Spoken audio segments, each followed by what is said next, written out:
ছেলে দৌড়াতে দৌড়াতে এসে আমার শরীরটা জাবড়িয়ে জোরে করে ধরে এমন একটা কথা বলল, শুনে তো আমি পুরো অবাক হয়ে গেছি।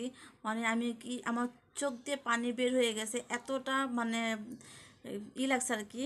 তো যাই হোক, কি হয়েছে না হয়েছে পুরো ভিডিও দেখার জন্য অনুরোধ করতেছি সবাইকে। আসসালামু আলাইকুম, আশা করছি সবাই ভালো আছেন। আলহামদুলিল্লাহ, এই তো আমরা সবাই ভালো আছি। প্রতিদিনের মতন একটা নতুন ভিডিও নিয়ে চলে আসলাম। তো এই ভিডিওটা শুরু করেছিলাম রাতের বেলা থেকে। রাতে ভাত রান্না করি নাই, তো করতে ইচ্ছে করতেছিল না। আর ছেলে বলতেছে আম্মু আমারও ভাত খেতে ইচ্ছে করতেছে না। তো ছেলে আর আমি মিলে মাদ্রাসা থেকে আসার পথে রাত করে তো রুটি আর দুধ নিয়ে আসছিলাম। তো আমরা ওগুলি রাত করে খেলাম ছেলে মেয়ে নিয়ে। তো আর ভাতটা খেতে ইচ্ছে করে নেই। তো সকালবেলা ঘুম থেকে উঠে ছেলেকে রেডি করে মাদ্রাসাতে পাঠিয়ে দিলাম। আর আমার এত ক্ষুধা লেগেছে, কি খাবো, মানে পুরা মানে মাথা টাথা ঘুরতেছিল।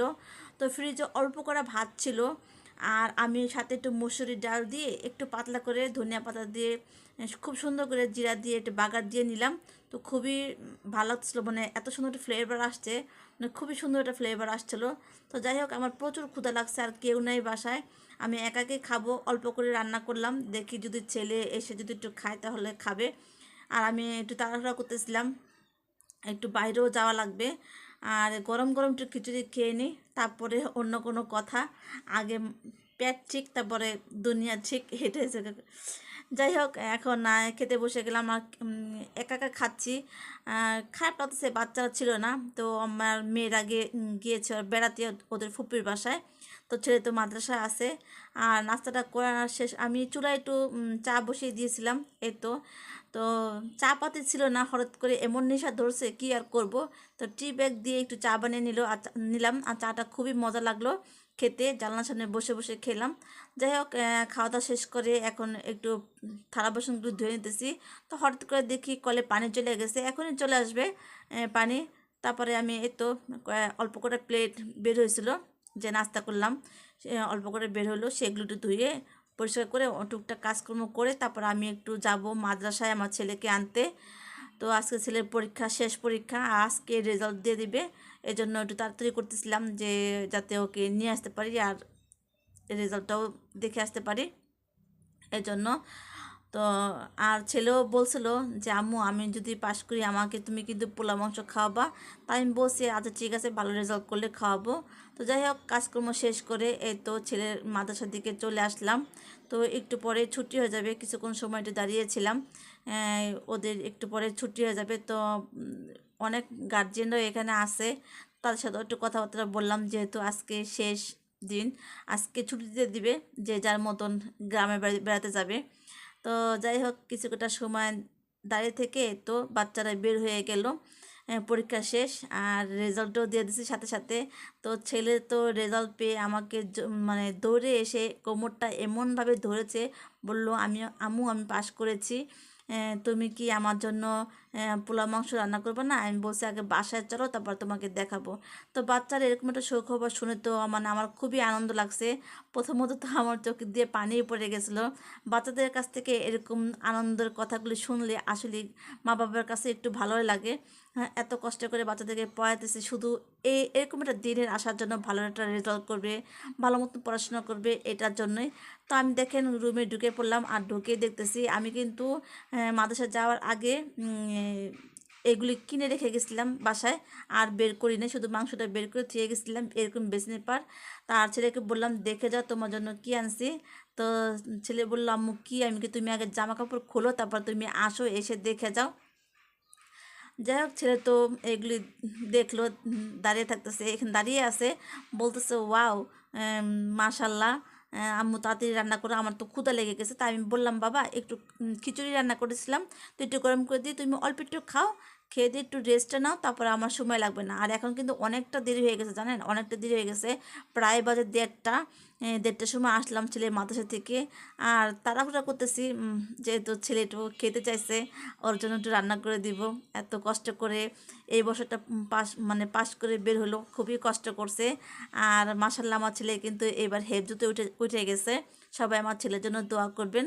তো আর জানুয়ারি মাসের 1 তারিখ থেকে ওদের মাদ্রাসা শুরু হয়ে যাবে, আর তখনই ও হেফজতে উঠে যাবে আর কি। তো যাই হোক, আর মেয়েরাও তো এর মধ্যে বেড়াতে গেছে ওর ফুপির বাসায়, মেয়েরাও বাসায় নেই। তো ওদেরকে ফোন দিয়ে বলেছিলাম তোমার ভাই তো পাস করছে, তোমার ভাই তো উপরে ক্লাসে উঠে গেল, মানে হেফজিতে উঠে গেল। তো ওরা শুনে খুবই খুশি হইলো যে আজকে দিনে ওরা মানে ওর ছোটো ভাইটাকে একটু আদর করতে পারলো না। তো আমাকে ফোন দিয়ে বললো আম্মু তুমিও চলে আসো। তাই আমি বললাম যে না, ভালো লাগতেছে না, আমি যাব না, তোমরাই বেড়াও, তারপরে আমি যাব। যাই হোক, আমি কিন্তু খুবই তাড়াহুড়া করে রান্না করতেছি। আর ছেলেকে অল্প করে একটু খিচুড়ি দিয়েছিলাম, তো ছেলে বলতেছে আম্মু খিচুড়ি আবার অল্প করে দেওয়া, বেশি দিও না, পরে কিন্তু আমি খেতে পারবো না, আমি পোলা মাংস খাবো। তাই আমি বলছি কি অল্প করে খেয়ে একটু পানি খাও, একটু জিরাও, তারপর আমি রান্না করতেছি। আর এই রান্না তো করতে বেশি একটা সময় লাগবে না, আমি কিন্তু খুবই তাড়াহুড়া করে রান্না করতেছি। রান্নার ফাঁকে ফাঁকে কিন্তু টুকিটাকি কাজকর্ম করছি, ঘরও মুছা হয়েছে। আর মাদ্রাসা যাওয়ার আগে কিন্তু কিছু কাপড় চোপড় ছিল, সেগুলোও তো ধুয়ে মানে রোদে মেলে দিয়ে গেছিলাম, তো এখন প্রায় শুকিয়ে আসতেছে। আর এই দেখেন কথা বলতে বলতে আমার রান্নাটাও প্রায় হয়ে আসছে, পুরো রান্না করতে তো বেশি একটা সময় লাগে না। তো ছেলে তো বলতেছে আম্মু ঘিরানে তো আমার পেটটা ভরে যাচ্ছে, তুমি তাড়াতাড়ি আমাকে খাবার দাও, আমার প্রচুর ক্ষুধা লাগছে। তো আমি বলছি বাবা একটু ওয়েট করো, হয়ে গেছে।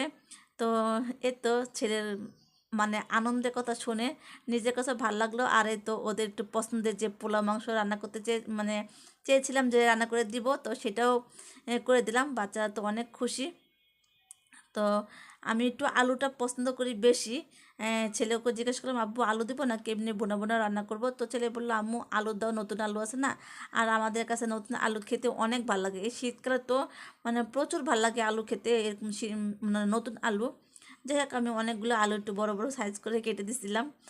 আর আলুটা আসলে না মানে যখন রান্না করি তখন সব বাচ্চারা দেখি, আমার বাচ্চারা দিয়ে একটা আলু উঠে উঠে খায়, এই জন্য একটু আলুর পরিমাণটা বেশি দিচ্ছি।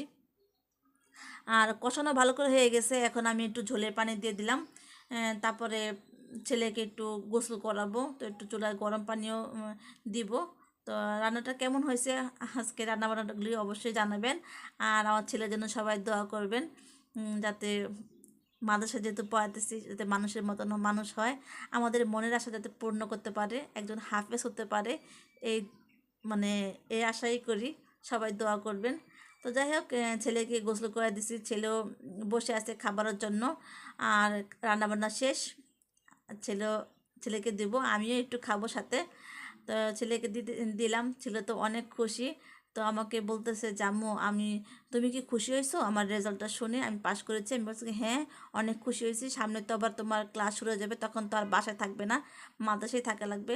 তো যাই হোক, পুরো ভিডিওটা আপনার কাছে কেমন লাগেছে অবশ্যই কমেন্টে জানাবেন। আজকে ভিডিওটা এই পর্যন্ত, সবাই ভালো থাকবেন, আসসালামু আলাইকুম।